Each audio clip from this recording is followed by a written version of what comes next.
సాగర సాగరోపమః అన్నారు వాల్మీకి మహర్షి. సముద్రం ఎంత గొప్పదంటే సముద్రం అంత.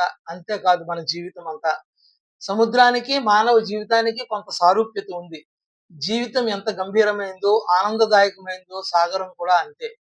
పున్నమి రోజు పొంగే కడలి, వెంట వెంటనే వచ్చిపోయే అలలు, ఎంత లోతైనా పైకి ప్రశాంతంగా కనిపించే నీళ్లు, దూరం నుంచి చూస్తే ఆకాశాన్ని తాకినట్లుగా చేస్తూ ఆకర్షిస్తుంది సముద్రం.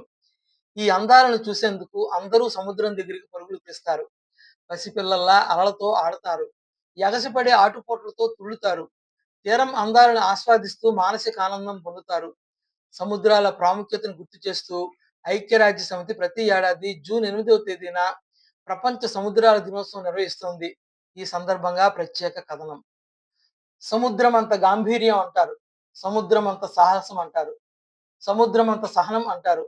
భూమి మీద 70% నీరు మహాసముద్రాల రూపంలోనే ఉంది.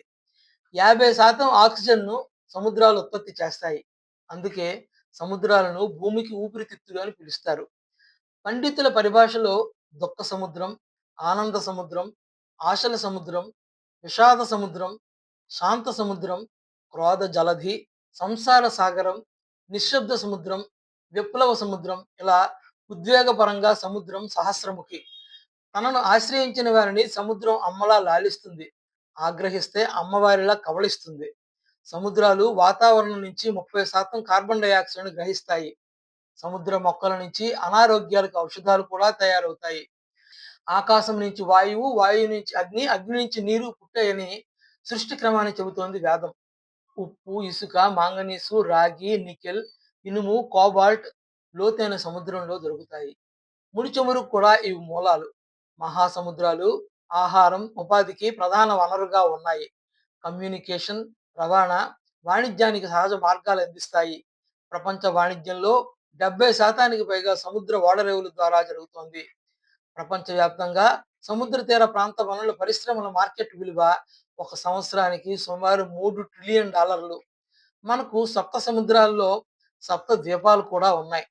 లవణ సముద్రం జంబూ ద్వీపంలో, ఇచ్చు సముద్రం పక్ష ద్వీపంలో, సురా సముద్రం షాల్మలి ద్వీపంలో, నేతి సముద్రం కుష ద్వీపంలో, పెరుగు సముద్రం శాఖ ద్వీపంలో, పాల సముద్రం క్రౌంచ ద్వీపంలో, మంచినీటి సముద్రం పుష్కర ద్వీపంలో ఉంటాయన్నది ఋషి వాక్యం.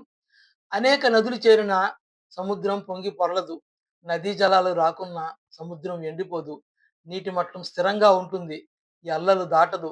ఆనందాలకు పొంగిపోకుండా, కష్టాలకు కుంగిపోకుండా, నైతికతను అతిక్రమించకపోవడం, జీవితంలో ఎలాంటి పరిస్థితులు ఎదురైనా సముద్రంలా స్థిరంగా, గంభీరంగా ఉండే తత్వాన్ని నా 10వ గురువైన సముద్రం నుంచే నేర్చుకున్నానని చెప్పిన దత్తాత్రేయ స్వామిని స్ఫూర్తిగా తీసుకుందాం.